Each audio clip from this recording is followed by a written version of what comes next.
तिचा नाश होते. देत राहाल तर तुमची कीर्ती वाढत राहते, तुमचं आयुष्य वाढत राहते, तुमची संपत्ती वाढत राहते.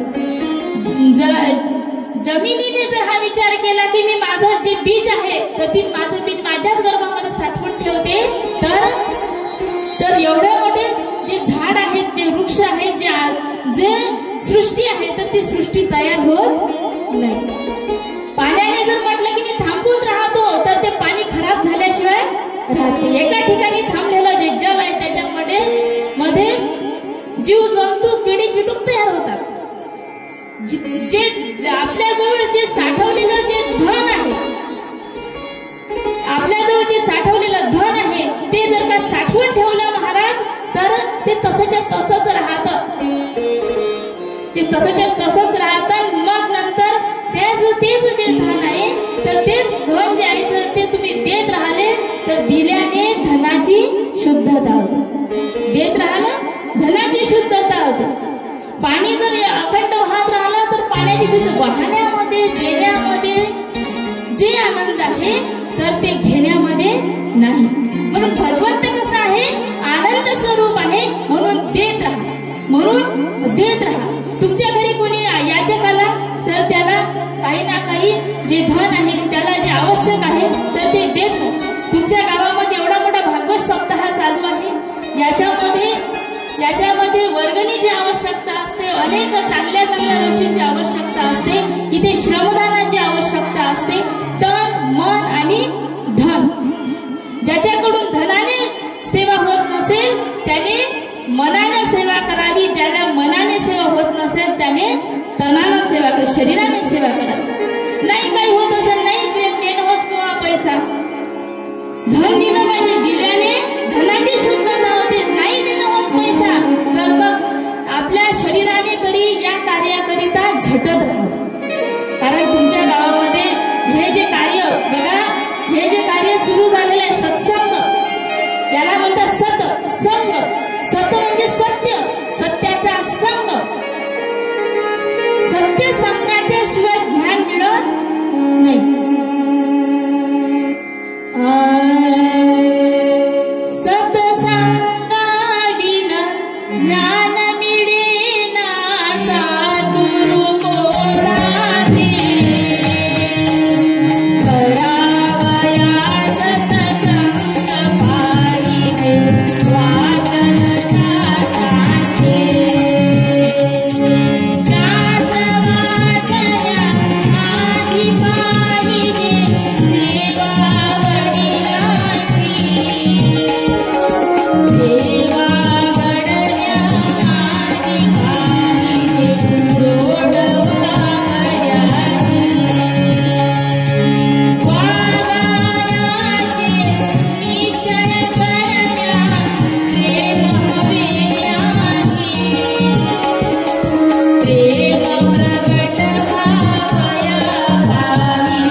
सत्संगाशिवाय ज्ञान मिळत नाही.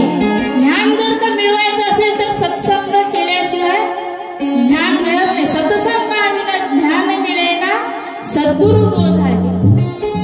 सद्गुरु, सत म्हणजे सत्य. जे सत्याचा शोध करून जे अंधाराकडून प्रकाशाकडे जे नेतात तर त्याला सद्गुरु म्हणतात. जे सत्याची ओळख करून देतात, जे आत्म्याची ओळख करून देतात, जे स्वतःची ओळख करून देतात त्याला सद्गुरु म्हणतात. सत्संगाविना ज्ञान मिळेना सद्गुरु बोधाचे. आणि ते सद्गुरूचं ज्ञान मिळवण्यासाठी वाचन शास्त्रांचे.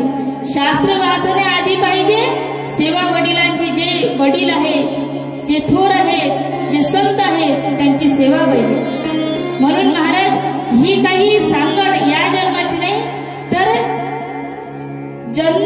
अनेक जन्माची पुण्याई आहे, तेव्हा कुठे या भागवत करण्याची इच्छा तुमच्या गावामधल्या कार्यकर्त्यांची झाली की आपल्या गावामध्ये भागवत झालं पाहिजे, आपल्या गावामध्ये सत्संग झाला पाहिजे.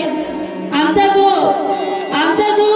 समाज आहे, आमच्या समाजाने मागं नाही राहिलं पाहिजे. आमच्या समाजाला सुद्धा ज्ञानाची सांगड, ज्ञानाची गोडी आमच्या समाजाला लागावी.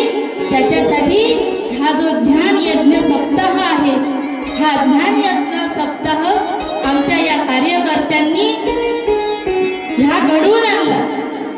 आता यांना का कमी कष्ट पडतात का? भागवत सप्ताह करण्यासाठी यांना का कमी कष्ट पडतात का? यांना आपलं संपूर्ण जे कामधंदा आहे याच्यामधून भरपूर एवढं एका मिनिटाची सुद्धा फुरसत नसताना समाज कार्यासाठी या संपूर्ण कार्यकर्त्यांनी आपला वेळ काढला. आणि त्या वेळेमधून मग वर्गणी करणे आहे. वर्गणी केल्यानंतर एवढं मोठं आयोजन करणे आहे. आणि संपूर्ण हे जे कलाकार आहे, साऊंड आहे, या सर्वांची व्यवस्था करणे आहे. आणि वर्गणी करायला जेव्हा जातात तर तेव्हा अनेक गावातल्या कार्यकर्त्यांचा हा अनुभव आहे की लोक त्यांना बोलतात, पण त्यांना बोलणे सुद्धा खावे लागतात. मागायला जेव्हा जातात तेव्हा बोलणे अनेक कष्ट सहन करून, अनेक हालअपेष्ट सहन करून आपल्या गावामधले जे कार्यकर्ते आहेत तर हा भागवत सप्ताह यांनी उठून उभा केलेला आहे. कशासाठी? तर आपल्या गावाच्या कल्याणासाठी, आपल्याला ज्ञान मिळावं, सद्गुरूचं ज्ञान मिळावं, देवाचं ज्ञान मिळावं. आणि ते ज्ञान मिळवण्यासाठी यांनी आटोकाट प्रयत्न केला आणि आजचा पहिला दिवस त्यांनी सुरुवात केली. मग आमचे जे गाववासी आहेत, गावकरी मंडळी आहे, तर संपूर्ण गावकरी मंडळींनी जे स्त्रिया आहेत,